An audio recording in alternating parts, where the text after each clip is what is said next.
Veitingastaðurinn Bakki bara býsna góður veitingastaður, má segja það.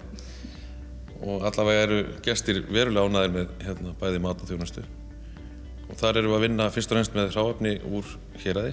Við sækjum allt hér á svæðinu sem við getum. Nautið kemur af Jörfa í Víðidal og lambið kemur á Barkastöðum í dalnum. Miðfirði. Já, og bleikjan kemur af Arnarvatnsheiðinni og rækjan kemur úr rækjuverksmiðjunni Meleyri. Og salatið meðal annars kemur frá gróðurhúsinu við hliðina á okkur. Þannig að já, við vinnum með ferskt hráefni og sækjum það í kringum okkur.